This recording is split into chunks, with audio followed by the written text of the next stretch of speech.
So welcome to session 3 of Head Scratching Sayings of Jesus. This week we jump into another fun one. It's Mark chapter 10, verses 32 to 45. And the sort of overarching theme is this, this idea of Jesus requiring his followers to be a slave of all. All right, so we're going to talk about that a little bit. A lot of folks who read the New Testament, whether they're just students, casual readers or avid studiers of the Bible, are surprised to know that the word for slave, the Greek word for slave, doulos, appears 118 times in the New Testament. And it is a theme that is concerning for a lot of people. Now, the truth be told, there are other words that are used too that sort of convey more of the idea of servant. Diakonos is the Greek word for that. And so what you'll find is that in some instances, translations will choose the word servant over the word slave. But if we're going to be sort of as honest as possible, we need to recognize that the context for the Gospels being written and for the entirety of the New Testament was a context where slavery was normative. And in fact, 1/3 of the entire Roman Empire were slaves, and probably up to about 1/2 if you included those who had descended from slaves. Okay, so it's a very common idea. Jesus talks about being a slave, okay, in terms of his, he refers to himself as that. He's requesting his followers to be a slave. And so when in that famous story, when he washes the feet of his disciples, not only is he recapitulating that beautiful instance of Mary washing his feet, but he's really performing the duties of a house slave, of one who serves, okay? And so it's the difference is when we see Jesus do that, a lot of us as adherents or followers, it doesn't throw us that much. And I think the reason is that Jesus chooses that role. He embraces that role as his model, okay? He is not born into slavery. He is not a slave by the definition that we often think, owned by someone, can be ruled over, but he freely chooses that, okay? So it doesn't throw us as much. There's a world of difference between someone who's enslaved and then the person like Jesus who's taking on that as a role, okay? And so as we get into this, it's important to recognize that distinction, because there are many references in the New Testament, not just with Jesus and his followers, but with others, and in the Old Testament, where there are descriptions of people who are free people, but described as being slaves, okay? And what the way that that's intended, or one of the ways it's intended, is not so much to focus on the servile role of the person who takes on that name, the free person that takes on that name, but it's to recognize that in a world where slavery is normative, and so many of the overlords seek to rule over you and control you, to claim the word slave is to say that I only have one true master, and that is God. So in a sense, when you see famous people like Moses or David or Jesus or Paul or Mary taking on that name, those who are free people who claim that name, it is a way of actually, it's a liberating term in a sense, okay? Because what it's doing is saying, God is my only master, not Caesar, not anyone else. It's the same way that we use the term Son of God. we don't live in a time that really appreciates emperors and kings. In fact, we are there's a lot of antipathy towards that idea of rulership. Yet that title for Jesus was one of liberation, because it was a way of saying, this is my king, not Caesar. And in the same way, claiming the name slave was a way of say, claiming God as my only master. Okay, so in a sense, that term can be seen as liberating, but yet it still leaves us with a difficult reality. And that is, God is still then, at least the image that we're given is God as a slave master. Okay. And while the intentions of that may not be the slave master that we know, or maybe we think of God as a beneficial or beneficent or generous slave master, it's still a difficult term, especially in the world that we live in today, where slavery is continuing to be a problem in many, many areas, many countries all over the world. Many different definitions of slavery now too. So it's a problematic term, and it's a challenging metaphor. It's a rich metaphor. And so our intention with this class then is to get into that scripture where they talk about it and sort of see what might it have meant to those people who were hearing it back then, and then what relevance may it still have, what potency may it still have for us today. So with that as the introduction, any comments, questions, thoughts about this week's material or even last week? Bob. Well, I just had a thought about what you were just saying. And the question came to my mind, were the Romans threatened by the Christians believing God was their only master? Oh, yes, absolutely. Yeah, that would not have been acceptable. So that was revolutionary to say that. Rome functioned by fealty, loyalty, oaths, order. So, they tended, what you found is, at least once the Christian movement got going, you saw the Roman emperors, they didn't want to just wantonly kill everybody. That creates more strife and disorder. But what they tried to do was walk that fine line of saying, look, as long as you express fealty to Caesar first, then you can worship whatever gods you want. They actually left a lot of room for worship practices, but you needed to make sure that you gave Caesar his due. Okay, so Rome typically did not like language like that, but it was creative in the sense that it was not necessarily the kind of thing that Rome might have been as aware of in terms of the way it's conveyed in these stories. Okay, so it's hidden. Marilyn. I think it's important to remember that Jesus was crucified, that the authorities were upset by the kinds of things that he was saying, and he was crucified. Right. And the thing is, we have to also remember that Rome, when they crucified him, it wasn't out of rage. He was nothing special. Rome just did that. Okay, that's how Rome, think of it as like, oh, okay, let's just take care of that then. That's really the way Rome functioned. So we think of Jesus as being this, wow, what a revolutionary leader. Rome may or may not even been that aware. They see him as this, and it's like, okay, what's the deal? All right, what's the problem? Even Pilate, who is conveyed as this sort of, at least wishy-washy, possibly, a thorny, decent fellow that can't quite follow through. He's just shown to be, okay, at the end of the day, what do you people want? Okay, fine, done. It's sort of this just very, very kind of callous approach to the way Rome handled these things. So I think that's important too. But you're absolutely right that Jesus ultimately was a part of this whole system. But for him to claim that name slave was quite a different act than, say, someone that was a house slave, or the way we think of someone who's indentured or not free. Patty? Hey, I've been reading some of Dominic Crossan's work, and one of the things he talked about was the Roman historians, and one of them being Pliny, the younger one, and he talks about how they saw Christianity as a superstition, a pesky superstition. And there's a really interesting letter from Pliny to the emperor about how do we handle these people?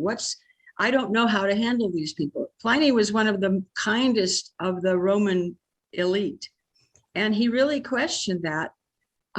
He questioned whether or not they should have help if they were younger, or if they were women, or if they recanted, and what do you do? When do you torture them? When do you not torture them? It's a really interesting view of how to handle these people. So I think they were confused about Jesus, especially, and his followers, because they thought they got rid of him, and they didn't, and they were willing to die. So I think that this is going away from the idea of slave in a sense, but I think that it's also important because the whole idea of slavery was tied up into Hellenistic thinking, and thinking about who's on top and who's not on top. And this was kind of messing that up for them in some ways. It was extremely interesting. One of the things Crossan talks about is how that Jesus was really trying to disrupt the caste system, and slavery was part of the caste system. And one of the things that was with Paul, I mean, it's all tied up with this whole thing about, was Jesus really the docetism, that was Jesus really a human being? He calls himself the Son of Man as well as the Son of God. And so was he really a human being? Did he really suffer, or did he not? And Paul struggled with this a lot, and especially the caste system. And Paul was very Hellenistic. He couldn't get away from that. And Hellenism in the Jews happened in Jerusalem. It didn't happen so much in Galilee where Jesus was teaching. So there was a difference. There's so much in this that I can't articulate all. But the thing that was interesting with Paul is there's three things to look at. One is whether or not you're a woman or not. One is what your status is in the society. And the other one was your ethnicity. So Paul, when he's talking about that statement of we are all the same, we're all the same, he could take it for ethnicity. He could say Gentiles and Christians can come together in the flesh, but he could not say that for caste or for women. He thought that could only happen later after you went to becoming a soul, your spirit. And those ideas are so intrinsic to this idea of slavery, I think, because Paul couldn't give up slavery completely. He could only give it up spiritually, but not physically. He was too enmeshed in Hellenistic thinking.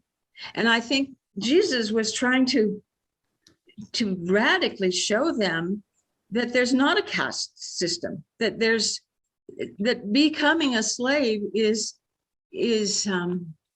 righting the wrong. He's talking about what the kingdom of heaven is about. That's what he's trying to teach them. He's trying to model it. At least those are my understandings of those teachings. That was very rich. Thank you. Not sure how to respond. Let's see. I know I'll say this. When Paul wrote multiple letters, he expressed multiple things, sometimes in contradiction.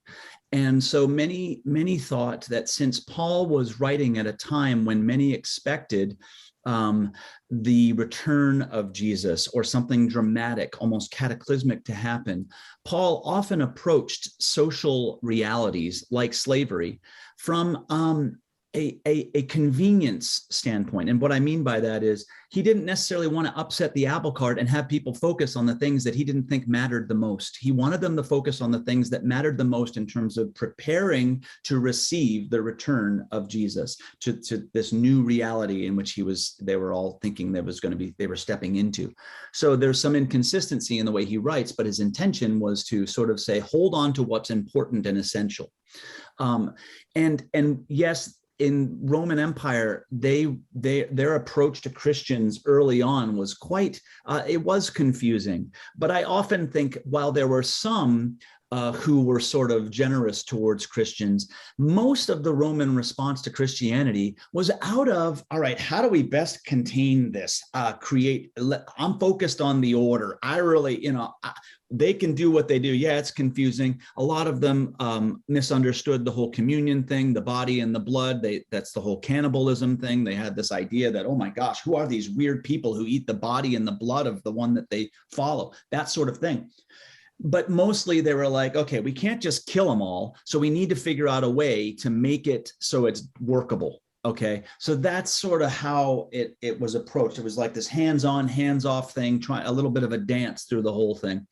But slavery was a part of the whole undercurrent. And you're right, it was part of Hellenism, it was a part of ancient Rome, and it was accepted. Jesus has these moments, and Paul has these moments where he talks about the freedom of all people and the equality of all people. And yet Jesus never once, or at least let me say it this way, the way the Gospels present Jesus, because let's be fair, Jesus never really has the chance, as far as we know for sure, to speak for himself. We have what the Gospel writers wrote some 30 to 70 years later. But regardless, there was no statement from Jesus saying, we need to stop the system of slavery. We need to turn that over. We need to get rid of that. There was never that sort of comment. So that's something that's difficult for us to grapple with in a world where slavery still is a huge, for many folks, a huge problem. It's a crisis in terms of just human dignity and what we hold dear. So that's what's touched on, as we look at these. It definitely is connected to a lot of different pieces. But as we look at this singular passage today, it will hit on some of these buttons within us as to what's really being talked about here, and why is this difficult for me, to kind of come to a sense of terms with. Bob? Well, during the slavery in our country, the Black slaves turned to Christianity. That's right, and they embraced the texts that expressed that freedom of all slaves. And yet many white Christians talked about those passages, even in the New Testament, even also by Paul, that held on to a different view. And so that is the challenge, that we've used the Bible to support all sorts of different positions. And in this instance, it's one that touches on a larger system, and the Bible doesn't necessarily have a consistent view, except that there's some general ideas that we understand Jesus to be all about. And as Marilyn pointed out, he lived in a system that did kill him as a peasant, for basically speaking out against the Caesar and the powers that be. So it's a lot for us to talk about today. There's no question, but at least my hope is that we can get a fuller picture of what was meant when they talked about being a slave, especially as a follower of Jesus. What does it mean to talk about that term and to embrace that term? Bonnie.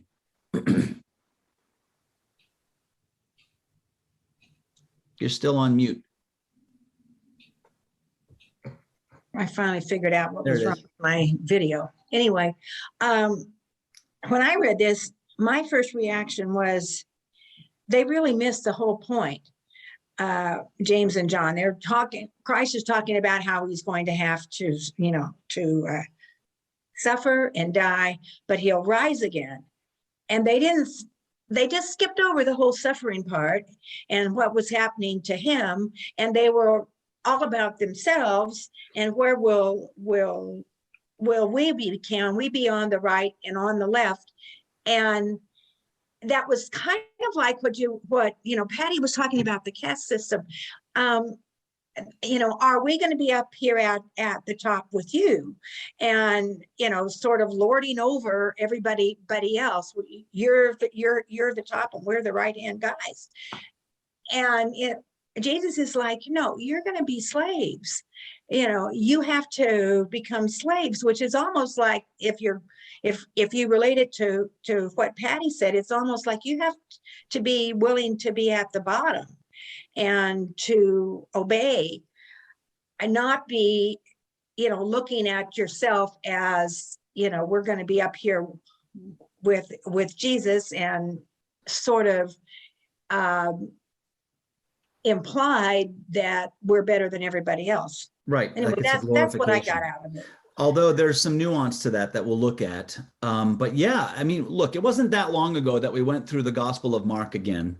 And I hope you remember that the way Mark employs the disciples is as a teaching tool that represents the rocky soil. Okay. So they're super enthusiastic at first, but then when the message starts to grow and the soil hits the rocks, and then they are resistant and they miss it completely. So yes, they are missing this idea, but it's powerful imagery that we're going to read in this passage, because when they ask to be on the right and the left, they may mean one thing, but we know at the end of Mark's gospel who are on Jesus' right and left. It's those two, the ones crucified next to him. So it's these low people, so to speak, but who are the ones that suffer with him. Okay, so there's that. There's the way that when the disciples James and John come up to Jesus in the passage we're about to read, they say, "Hey, we want you to do this for us." Okay, pay attention to that, because the very next story is the story that I just preached on last Sunday, the Bartimaeus story. When Jesus goes up to Bartimaeus and says, "Hey, what do you want me to do for you?" Okay, so it's very, very interesting the way Mark uses these dynamics. But yes, the disciples do not get it. They misunderstand, and they start to name their expectations of how Jesus is supposed to be more than what he's saying he is. And their ability to sort of accept that is limited throughout the whole gospel. Patty.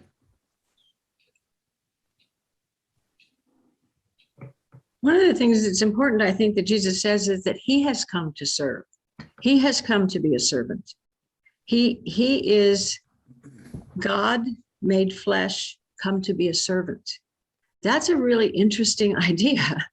I mean, it must have been very confusing in a world that saw hierarchy. It's upsetting. And it's also, I think, a statement of what the kingdom of heaven is like. And his whole effort on earth was to bring the kingdom of heaven to earth and to demonstrate it and talk about it. So for him to say, "I have come to be the servant, not to be the leader," that's really it's so confusing to these people who are enmeshed in a society that is about hierarchy. Of course. Yeah. And they expected it to be David riding in on the white horse to confront Caesar in the way that we all would think would be the way to, for victory. And yet, he is still a leader, but he's a servant leader. And so, he's throwing all sorts of expectations on their head.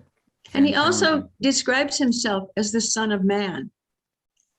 And that's interesting to me. And especially in like the Gospel of Mary, she calls him the human one.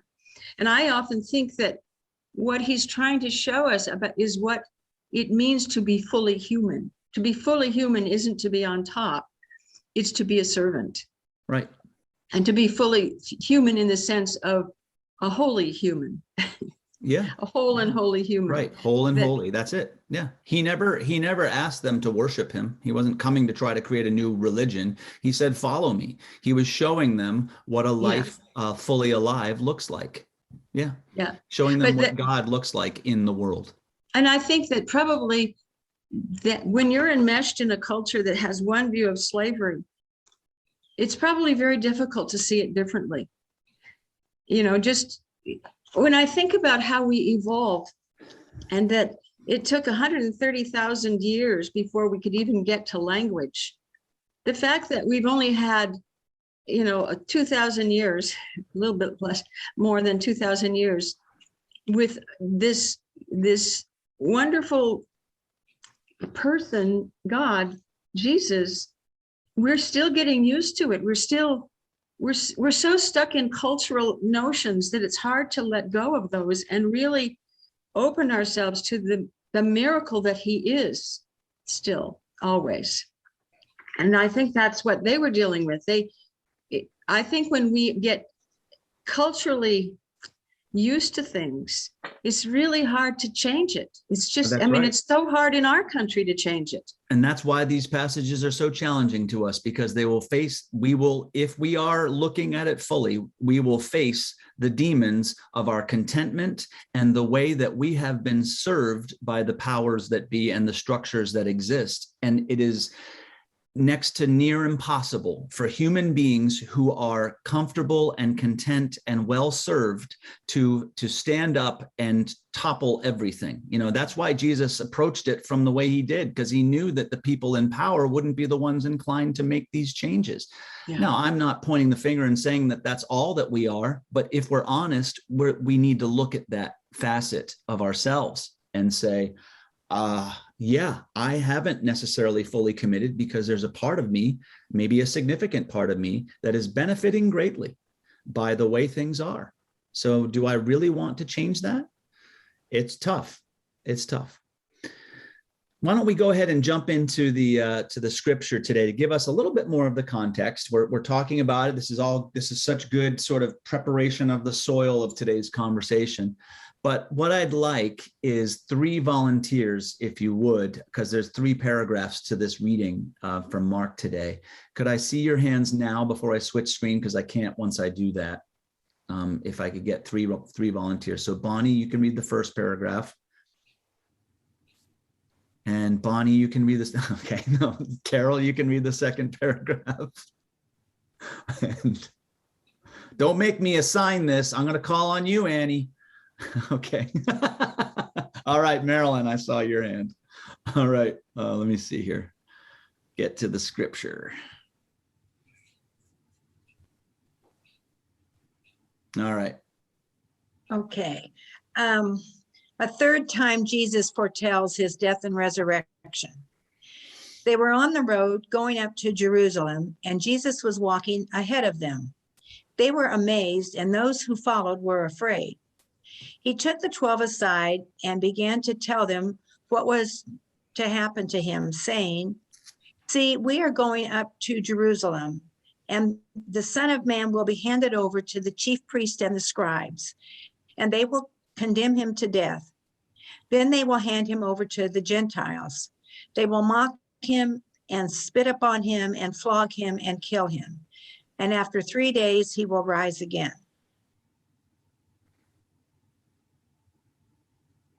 The request of James and John. James and John, the sons of Zebedee, came forward to him and said to him, "Teacher, we want you to do for us whatever we ask of you." And he said to them, "What is it you want me to do for you?" And they said to him, "Grant us to sit, one at your right hand and one at your left, in your glory." But Jesus said to them, "You do not know what you are asking.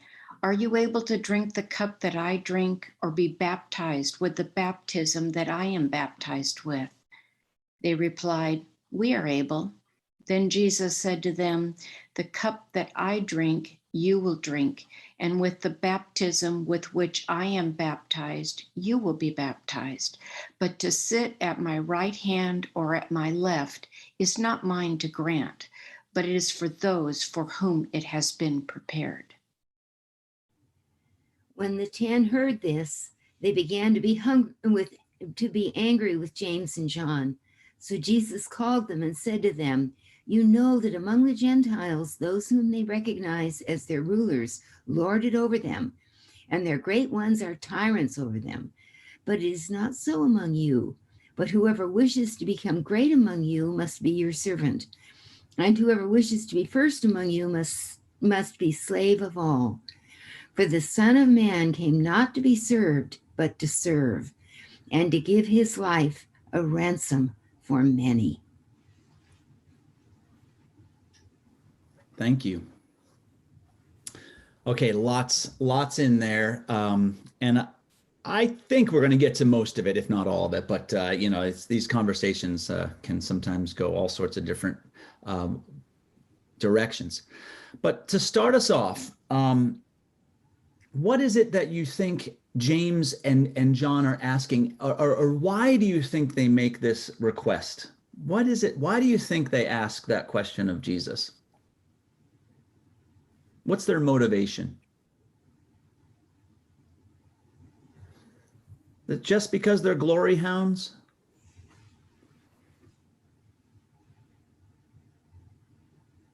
Bonnie?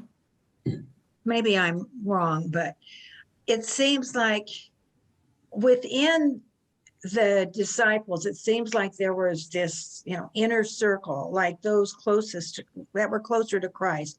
Like, I think, if I'm recalling right, in Gethsemane, he took James and John, maybe Peter with him. I can't remember. It seems like he took a few out of the 12.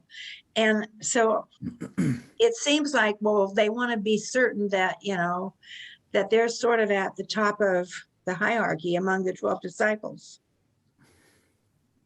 Okay, so you think it is them just wanting to be glorified? You think it is glory hounds? Well, I don't know why else they would ask to be on the right and left. I mean, I don't know. Maybe not, but that's all I can think of. Yeah. No, and I'm not putting you on the spot. I think you're naming something that a lot of people, when they see this, that's what we assume oftentimes. Yeah. Any other motivations that you can see, Marilyn, and then Patty? I don't know that it's a different motivation, but it strikes me that the way they ask is really kind of bossy. We want you to do this for us. Yes. And it's stark. It's very stark the way it is. And it's meant to contrast in a lot of ways with the very next story, where Jesus, because Jesus, they come to him like this, and he turns and he says, "What do you want me to do for you?" Next story, he says the exact same question, and Bartimaeus answers it in a completely different way. But yes, they are kind of like, the way this story is, it's almost offensive the way they kind of come up. It's like, whoa, out of the blue almost. Patty, did you have anything to add to that? I think that one of the important things for me is the first part that said they were walking behind him and they were afraid. They're going to Jerusalem. They didn't want to go to Jerusalem. I think it may reflect that they were extremely afraid that they would be hurt, that they would, when you think about afterlife and this life, a lot of that time was focused on afterlife, that the spiritual life was a place where we could at least be okay. And they wanted some reassurance that was going to be not so much glory. I think they wanted to be sure that they weren't going to be just nothing. And so there was anxiety about that. And when people are really afraid and anxious, they sometimes aren't very generous. So I think that was operating there. I'm not sure about anything else, but I think that they were afraid. Certainly acting out of fear. Absolutely. And Bonnie, you were right to say that, James and John are part of that inner circle, and Mark has used them before. And in fact, not long before this passage, they were two of the ones who witnessed what we call the transfiguration. They witnessed this sort of connection between Jesus and the ancestors, Jesus and this world and the next world, all these things that they got to see. You would think that they would understand more than others, and yet they understand less, and they're still operating out of their fear. And Mark is using that as a way of saying, hey, just because these are the so-called insiders doesn't mean they get it. So, dear reader, don't you feel like you're out of the circle, because look who gets it in this story. It's the blind Bartimaeus that meets Jesus for a moment, and all of a sudden he finds his true sight, and then he gives his life, okay, by walking, by following. See, there's something there that's so important to this, okay? And I want to share this part too, because I found these texts and I hadn't considered this before. My attitude towards these two disciples was always, I guess, more or less like what Bonnie said, that I was like, they're just sort of not getting it. They're blockheads. They're sort of just focused on themselves. But I want to show you these brief passages from the Psalms, okay, that if when you see these, I wonder if it changes the frame of reference for their question. Okay, so I'll just read it to you from Psalm 16. I keep the Lord always before me, because he is at my right hand. I shall not be moved. Therefore, my heart is glad and my soul rejoices. My body also rests secure. For you do not give me up to Sheol, or let your faithful one see the pit. You show me the path of life. In your presence there is fullness of joy. In your right hand are pleasures forevermore. And then Psalm 110. The Lord says to my Lord, sit at my right hand until I make your enemies your footstool. How might those words then open up or change your understanding of their question?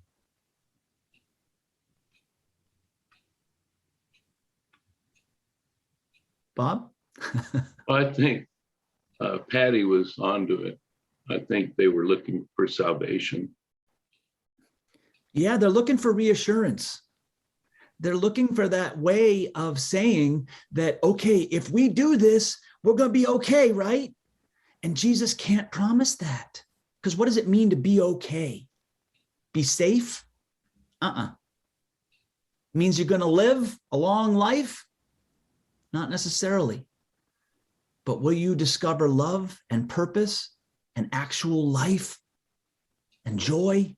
Yes. Okay, but that's the rub, isn't it? Oh my gosh, that is such a hard choice to make, isn't it? But there's something there, but it changes a little bit the dynamic. So maybe it's partly glory, but it's also that they're afraid, as Patty said, and they're wanting reassurance. They want it to be safer than it really is. Did I see a hand? Patty? And I think that the passages that you read influence them. I mean, those passages, to make somebody a footstool is still hierarchy. Yeah. And Jesus is really throwing that whole idea of hierarchy on its ear.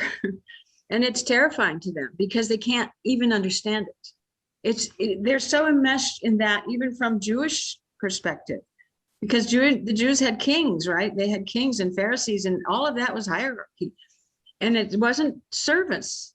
And so this whole idea of service and service to all forever, even at the cost of life, was terrifying. It terrifies me. Yes. It terrifies me. I sat there this weekend and thought, people are out on the street. I have a house. I'm not inviting them in. I'm scared of them. I don't know how to handle people who are unlike me. And I sat there in prayer saying, I don't know what to do. I don't know what to do. But I felt very uncomfortable this weekend when there was all that water and people are dying. And I feel just like they do, that I don't know how to deal with it. And I think about that we have to do what we can do. But I think that I have to do a lot more prayer to find out what I can do, because I really saw a block, and I don't think our society was always that way. I remember my mother-in-law talking about people who were, quote, hobos, and people fed them all the time. They came to the back fence, they'd talk to them, they gave them a bed. We don't do that now. Too scary. At least I don't do that. Maybe it's not. I've done it with a few of the homeless people, but carefully. And so I feel really challenged by this passage.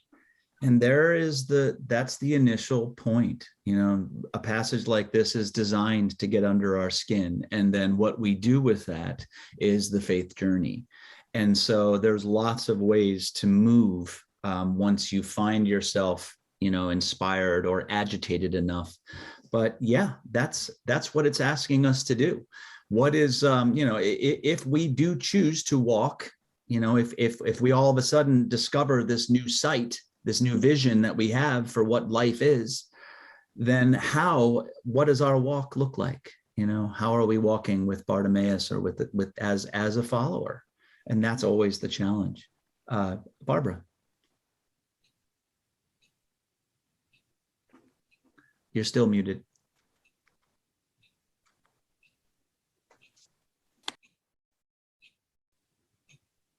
There you go. Yesterday, after the storm, Bill and went off with Bill, and I was sitting in the car in front of CVS Pharmacy, and a little lady pushing this little, wasn't really it was sort of a little cart ahead of her, and I could see that she had all her belongings, such as they were, in front of her. And I thought, well, I'm just sitting here looking at my phone. I can go out. So I gave her $5 and I said, "How are you doing?" And she said, "Oh, I'm so cold." She said, "I'm totally wet and I'm just freezing." And I said, "Would it help if I went in and bought you some socks and maybe some pants?" "Oh," she said, "that would be wonderful." So I went in CVS, and believe it or not, right in front, there were these nice warm-up pants, and I found some socks. And so I just bought them, and I got them, and I gave them to her, and she was so grateful. And I'm not saying this because this was a wonderful thing I did, but I was saying this in the fact that I have had, as Patty says, in my mind, what can I do to help people? And unless you grab the moment when it occurs, you're just like everyone else. And I just thought that was the thing. I was in the right place at the right time, and I did it. And, Amen. And helped her out. And I hope she found some warm place to live. I don't have any place I could give her to live, but at least I gave her a little bit to help her warm up. Mm-hmm. Thank you, Barbara. Boyce, I saw your hand too. I was just thinking that, and I don't have any recollection of James and John's relationship with Jesus, but maybe they were a bit insecure with their relation with Jesus and didn't really have a feeling of how much he liked them. And so if he agreed to put them on their right and left, then that would reassure them that his relationship is a positive one, not just neutral. But I think also in the story, they make good examples of what I think the story is trying to say. Don't think of yourself all the time. In fact, think of others most of the time, and not be just selfish and wanting to have everything that you want to have done, but look at what others need to have done and be a servant to them. Yeah, and in seeing the needs around you and in seeing the people around you, you will, if you are still operating out of fear, you will not reach the fullness and the potential that Jesus is talking about. And so he's really trying to constantly address the fear that they have and the fear that underlies virtually all the interactions that he has with the disciples, except for the early ones, when that's so positive and it looks so good. And then they just keep responding. But yeah, it's almost like the third time when he talks about this is what it'll be like, in the crucifixion, they just sort of gloss over it.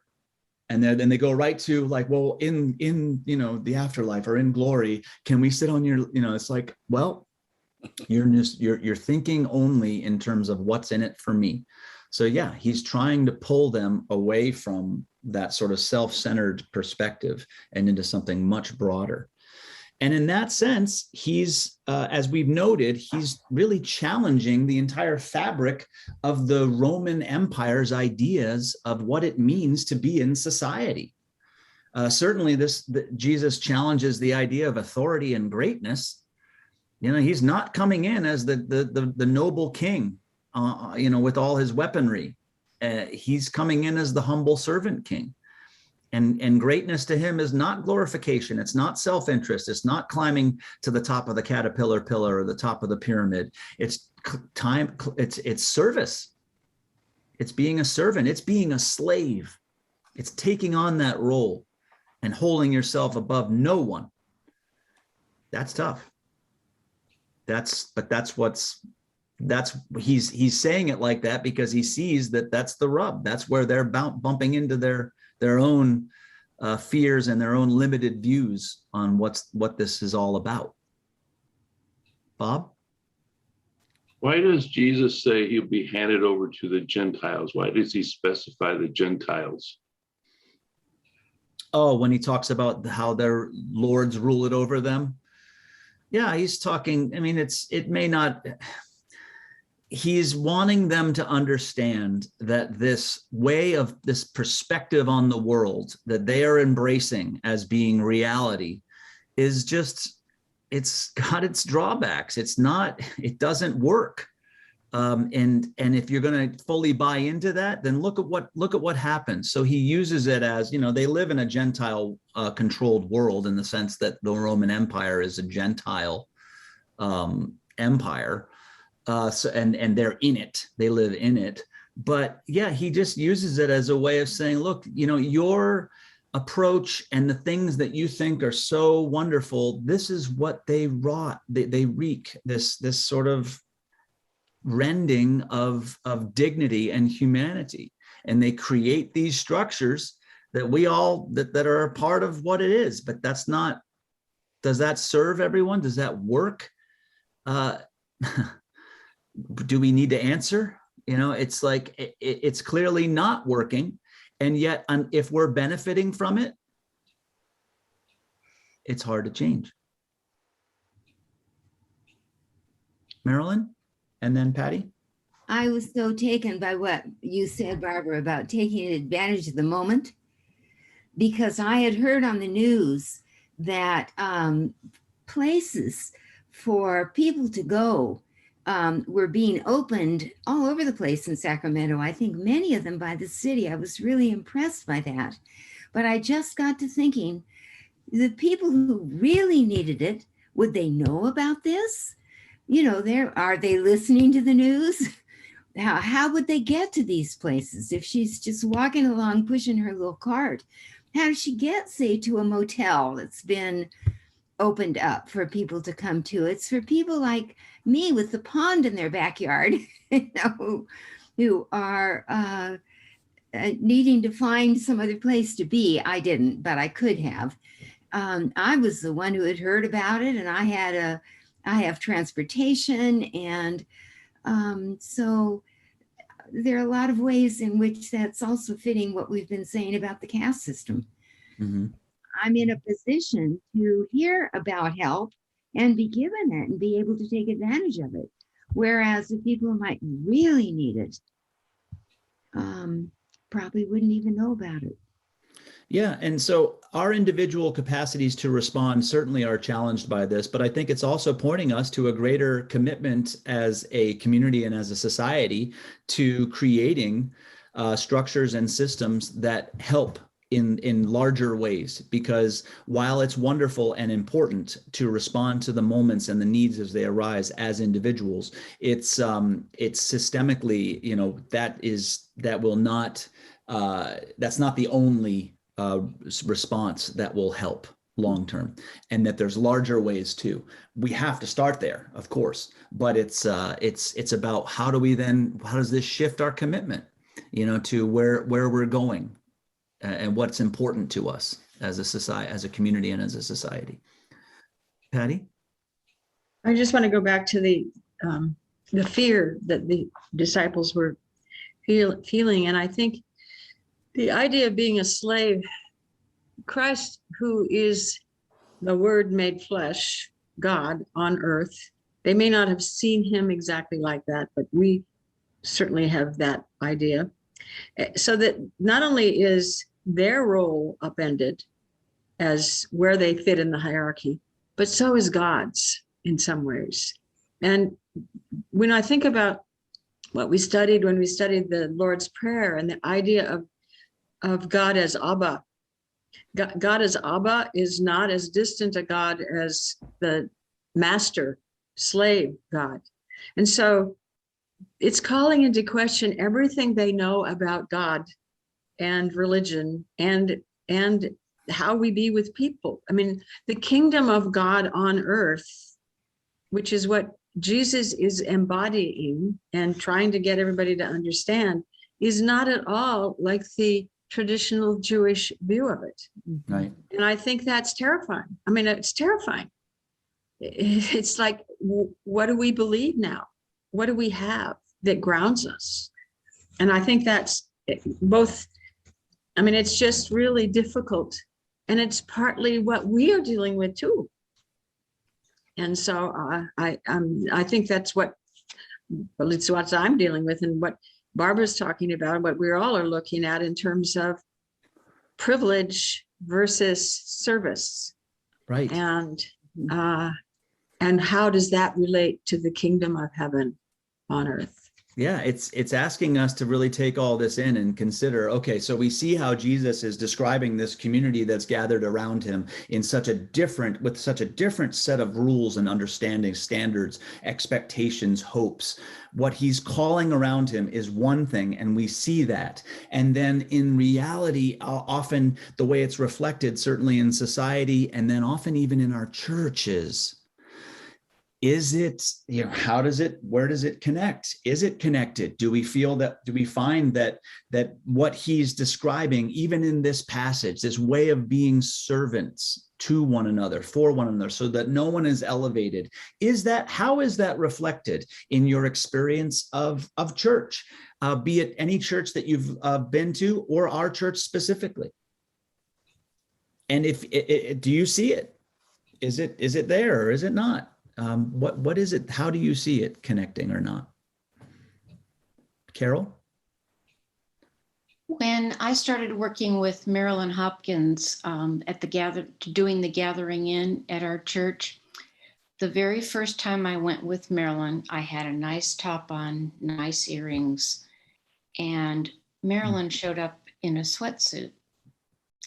And she said to me, I don't want to look like I am better than them, or that, look at us, these nice dressed people serving a meal to you, the homeless. And that really spoke to me. And it meant a lot to me in learning how to be part of the gathering in and be our church's coordinator, to be more receptive to their view of us and our church. And being sensitive to how we walk into whatever gatherings we're a part of, that how we present ourselves, how we dress, whether or not we're standing to the side the whole time or we're sitting down at table with one another and getting to hear each other's names and story, that all matters. And how we engage that is really important. And so serving is one thing, serving a meal, serving physical food is one thing, but giving ourselves to that moment in all those ways that are possible is a whole nother thing. And so it just opens up that question. So what you're naming is a real sense of touching, stepping into that connection, that at least that interest or intention to tread with generosity and compassion into these different areas in which we're called to serve, so that we're not just serving as a one-way top down, but it's like we're meeting each other. Anyone else? How do you see it playing out? And don't, it need not only be positive things. I'm not asking for negative, but I want to really make sure that that there's ways that we do it well. And then there's ways that I think some of the structures we have and the practices we have can be speed bumps. Mm-hmm. Patty. When I first came to Federated Church in Placerville, we had a program of housing the homeless from about December to March, and it was with a whole bunch of other churches. And slowly other churches started to pull out, and it became not 7 days a week, but 5 days a week, 3 days a week, some people doing 2 days a week to make up for it. But when the pandemic came, it stopped. There was so much fear about contagion, and it was really difficult. I worked at the shelter, and it was challenging because you had people who would try to bring in drugs and alcohol, and the people who didn't know how to manage their anger. And it was incredibly interesting to see how the people in our church managed this. It was compassionate. But we in Placerville haven't been able to get that together yet. There is work on developing housing, but which is probably where it needs to be. It needs to be not just a short fix, because housing for even 4 months or 5 months against the elements is not the long-term plan. The long-term plan has to be not getting people to be homeless. How do we give people opportunities to live fully and a life more abundant? But the problem is with that kind of effort, it's so slow and so political, and so people die before anything happens. And so we're in those two poles. Yeah. I went to the funeral of one of the people who died, who was a veteran who had PTSD. He had served our country, done a whole bunch of things. His family couldn't find him. They finally found him because of the memorial we had for him. And they came and were grateful. But I felt like we all failed. I mean, here was this guy that couldn't get mental health, couldn't get anything, really, except a little bit of a place to sleep. But he was very sick. And the work that we have to do is much more than what we do immediately, though that's really important. But the process of getting together in community to really do the right thing is what this passage is about. It's about being servants. Yeah. I think it's about really holding on to it and really doing it. And it's really hard to figure out how to do that, even if you want to do it. Well, it's here's hard to part get of the together with problem people. too, is Jesus didn't come to start a new religion, but he did come to start a movement. And he came in a time when it wasn't even as individualized as the society we live in now. But the problem is we read these passages and we always hear it as, oh, what does this mean for me? And how do I respond to this? And there's nothing wrong with that. That's important. But we are so divorced from this sense of community connection that it's very difficult for us to actually make it, to enact it. And the truth is, it's been difficult for the entire story of the church. These types of ways of being have been here since the beginning, since these messages of community support and caring for one another and holding one another, and providing for the needs, the basic things.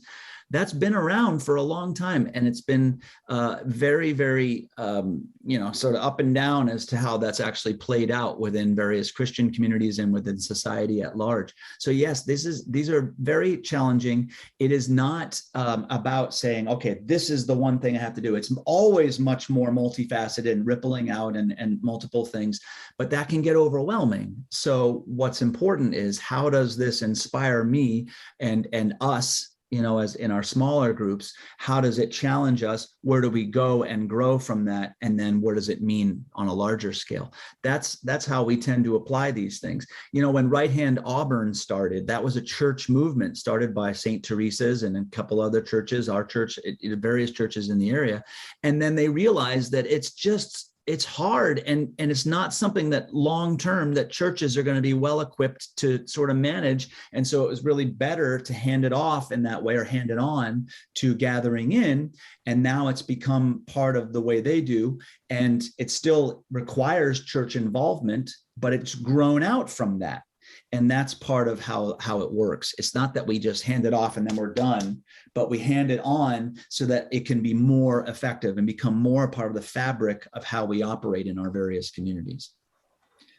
Couple more questions I want to get to. I know this is kind of a large conversation about this idea of servanthood and slavery, but I do want to say, come back to that point where when you talk about followers of Jesus, and people in the New Testament, Paul included, for many of them, and they think of themselves as being slaves to God, that ultimately for them is a statement of freedom, since once again, it indicates that only God is my master, only God is the one I serve, no other human or others, who would try to lord it over me, so to speak.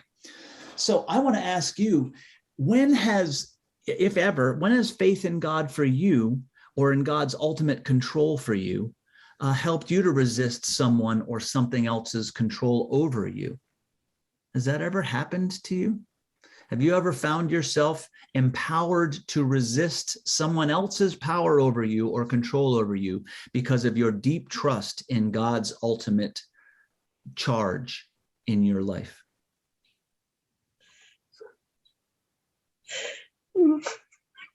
Margaret. Well, of course, I've always resisted control. But I have a question. Is the food closet free for anybody? The food closet? Yeah. Yes. Yes, yes, yes. Okay, now, all of us have received requests for different organizations and everything, and we can't give to everything. Just can't. It's impossible. But I feel that if we can feed Auburn so nobody is hungry, that's my goal. But I can't imagine anybody trying to control me. Everybody tried, but they Yeah, we didn't. used to, and yeah, we've all just given up. I know. I always got to say the prayer. We're going to get back to that someday. Yeah. Anyone else have something they want to say, whether about my specific question or just other kind of thoughts at this point?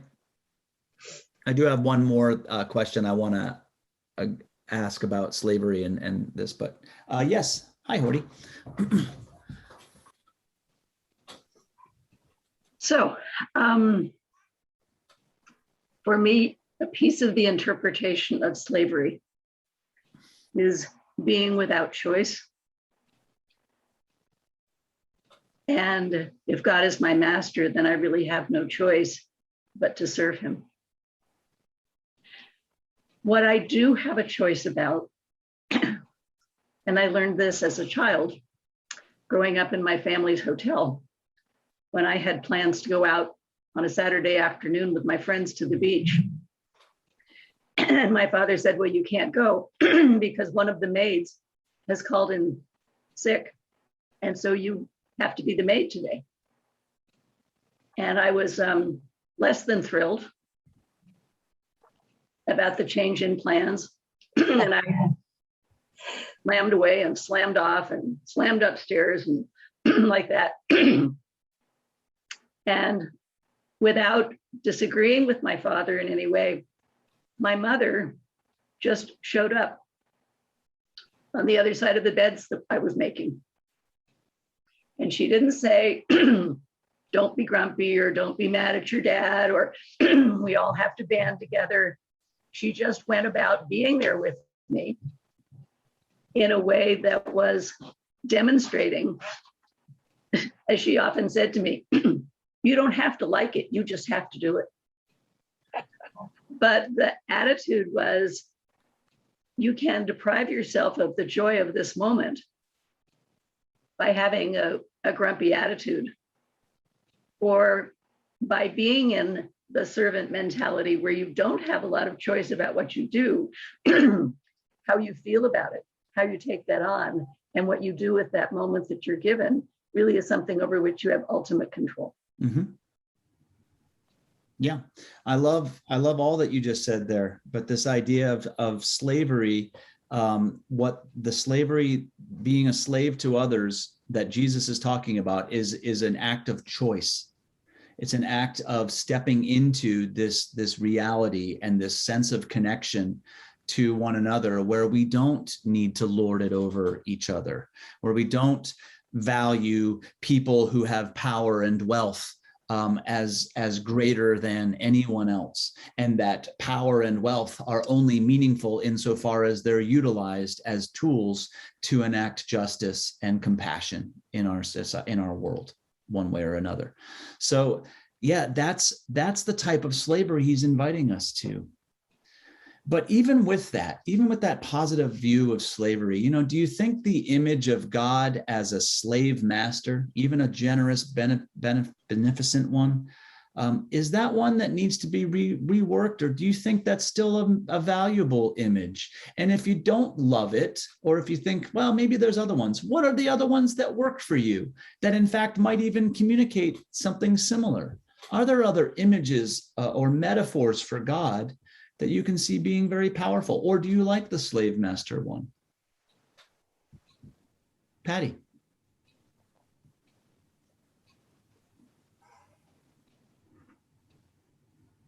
I always had trouble with the idea of Father, Son, and Holy Spirit for a long time, because it seemed extremely confusing, and why not just have one God? But I really think that the image, which, it came out of human beings trying to understand who God is, and it came out of Jesus's teachings to how we were affected by him. But for me, it's a statement of community. And it's a statement of community in relationship. And that's an idea that's different than slave master for me. It's a statement of that life that is holy is communal and not individual. That we have individual needs, but we are called into community and to help one another and to look for ways to do that. And that image of the Trinity does that for me now. It's not, I don't get it all, but I like it better. Yeah, the image of Trinity is one that you find, to be more meaningful. And I would agree in that insofar as it presents this communion, this community of three in one, three with each other. And dynamic. Yeah, and dynamic, right. And with limitation, or it still has some areas, that are challenging and confusing. But that can be a powerful one as well.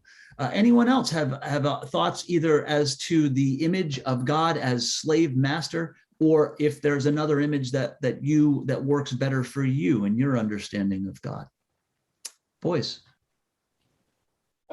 Slave master for me has too many negative connotations. I've only heard that, I guess, as a negative term. One having power over you and not necessarily positive power over you. When I think of God, I think of love. I don't see love in slave master. Right.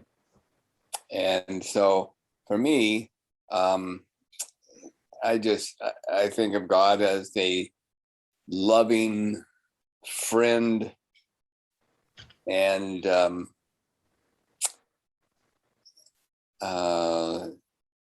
helper. Yeah. Not working with you rather than forcing you to do something. Yeah. And so I've had the opportunity to be laid off of work twice because of budget concerns. One was Prop 13 when it came into being. I was the youngest and newest administrator, and they were laying off teachers, and they had to also lay off administrators. So I was chosen to be the one laid off. And it never, I don't know if I can equate that to being a slave to something, but being laid off, I had such a faith in God and working with me to continue finding a job. And so it never really bothered me. I didn't get excited about it. I didn't get nervous about it both times, because I just had such a strong faith that it'll all work out for the best. And in both cases it did. And much better situation came up. So slave master and God equating, it just doesn't fit for me. Understandably. like you say, it's a term that's fraught in our modern context. But we also have to be careful not to apply modern understandings all the way back necessarily. And again, and judge them based on that. Because if this term, as it does, is not necessarily so much about God's identity as slave master, but the fact that the relationship of someone who's a follower of Jesus, who embraces the role of being a slave, what they're saying is, there is no other master except God, and that's to whom I give my service and my life. And it is a different statement. So there's a positive way of hearing it, but I agree with you in the sense that it is so fraught in our modern vernacular and understanding that it's just one of those that I tend not to opt for. And friend is one that is potent for many. In fact, Jesus has that scripture. There's that scripture that names, I no longer call you servants, but friends, that idea. Now, for some, that's too colloquial. That's a little too chummy, buddy, that sort of thing. Some people love that, but this is the nature of metaphor, isn't it? There's not one that will capture it for us. The shepherd one is a beautiful image, but a lot of us don't feel connected to the idea of what a shepherd is as much anymore. But a shepherd is someone that's a powerful image for many. So it's not necessarily, about ruling one out completely, but just broadening our understanding of how these describe the relationship and the power, the compassion, the being of God, in our world and with us. Marilyn?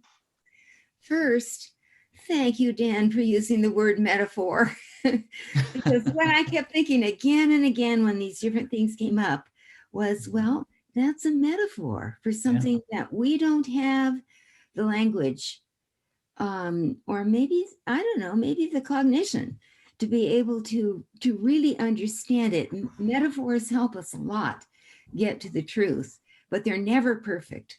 Right. So I really appreciate that. Second thing, though, and I'll try to make this fast. You asked if I had ever been in a situation where I felt like God was influencing me over somebody else who in this life had a lot of power over me. And I'm not going to go into any details. It's very personal, but there have been two different times that really pop into my mind when I just felt like my freedom, my adulthood and everything weren't really there. And somebody else, another human, was in charge. And I began to feel just pushed from behind to do something about it, just pushed and pushed.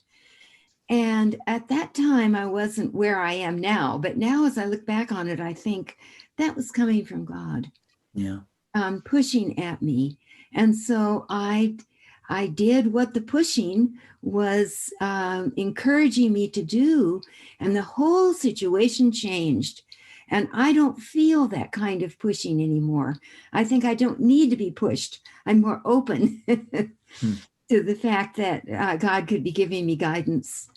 And so I don't need to be pushed. But at any rate, so that's another metaphor, pushed from behind. Yeah. What world do I mean by that? Sometimes Yeah. it's what it takes. Yep. Thank you. Horty? Well, this sounds so simplistic, but God is way too complicated for just one terminology and one definition. And I'm sufficiently a complex carbohydrate that I need to have a different relationship with him at different times.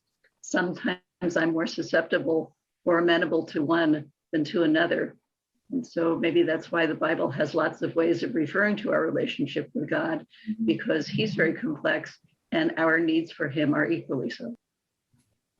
Yeah. And it's often to pick at those areas, because we all have something that we hold on to as if this is reality, this is true, even the name him and he for God. A lot of us struggle with releasing that because the Bible uses that all the time. But that's one, is that one that is what are we grasping to, as if it's like, this is no, but this is where it is. I can deal with that, but not this, whatever it is that we're holding on to, these stories and the way Jesus approached the world, he's often saying, no, you got to let go of whatever that is. Let it go. And it's not to say, oh, there's nothing that's true. No, but it's to identify what are you holding on to? Because the things that you think are meaningful and true are not necessarily so. And in fact, they might be interfering with your ability to step more deeply into this life and into this way of being that Jesus is showing us, and then into our faith as well. So it is a constant practice. And so, yes, sometimes we got to be pushed from behind. Sometimes we're going to be nudged. Sometimes we're going to be jarred. Sometimes someone's going to come in front of us with a cart and who's wet and cold. Sometimes it's going to be a phone call. You never know. And it's practicing being open to receiving the ways and the different metaphors, the different pictures, the different styles that God comes in to bump into us, to interrupt our life necessarily, or to help nudge us towards something that can be a place of deep growth and transformation. And that's certainly a passage like this. Patty. The one thing that I feel strongly about now is that I don't have to be God. I'm not called to be God. And there's a freedom in that for me, that I need to know what it means to be fully human. And God is the guide for that. But I'm not called, I can't even imagine what it would be like to be God. But I think that early on, I thought I have to be whatever that is. And the freedom for me is I have to look for what God is calling me to be as a human being, to be, as Christ said, to have life and life more abundant as a human being. But that God is there for all of us in community, and we are called to interact with that. I mean, and that for me is the love of God. And we're called to interact with that and participate in it as body of Christ. But we are not called to do everything ourselves. Yes. And because that's, I mean, I think that I don't understand God at all. God is ineffable for me, but God is affecting me. And so that's what I understand. And try to relate to, but I don't have to be God. That's a relief. That's a freedom. In a world, and thank you. And in a world that still teaches us in so many ways that, that we ought to be a master of the universe, climb up and climb that ladder, be the greatest, earn the biggest, that sort of thing, own the biggest, all that. This imagery then, and this metaphor of slavery is one that is so shocking and yet powerful then, that says, I don't have to be that. That is a BS goal, whatever you need to say, make it shocking. And so there's a sense that this metaphor is quite appropriate to allow us to step off that platform or that lie and into something that's completely the opposite. In a sense, I can see then at least a place for this understanding, because for those that have been trapped by a certain worldview, you do sometimes need to be shocked out of it. You need to be surprised, startled, knocked on your keister. Okay. A metaphor like this can do that, and it's not to say that we hold on to it for all time and for dear life, but that's where I see, okay, I feel that now. I see that there's power and there's liberation. There's a way of freeing me from those lies and those designs and those desires that I used to have or was taught that I should have, that allows me to free myself from that and leave it all, let it go. So ultimately, a class like this doesn't necessarily arrive us at a singular truth, but what it opens us to is the way that all of these metaphors are powerful opportunities for teaching, and that to see this and not dismiss it, not to neuter it, not to make it comfortable, but to look at it and to look within ourselves and then see what's churning and go there, and then seek to take one more step on the path. This is what Mark's hope. This is what gospel writers hope to do by writing passages like this, to shape us towards being those followers that are free from being paralyzed by fear, and that move with a sense of bigger picture, of more life, of more faith, of more love, of more connection within the community in which we live. So I hope that this conversation has at least nudged you or pulled you in that direction, opened you to some of these new possibilities. I mean, that's why we do this, right? So any closing comments before we sign off? Bob? Before we run out of time, I want to approach one question in the last sentence of this passage, that Jesus came to give his life as a ransom for men. Yeah. Well, the idea is there's one way of thinking. There were people within families that would actually sell themselves into indentured servanthood in order to pay for the freedom of another. So in a sense, it represents his willingness to step wholeheartedly and fully in. He's with us. He is a part of, he is willing to step into it and not be above it or apart from it. He is not on the sidelines. He's in the game, and he's willing to give it all for all of us, that sort of idea. But he takes that on. It wasn't forced on him. Okay. So that's part of where that language goes.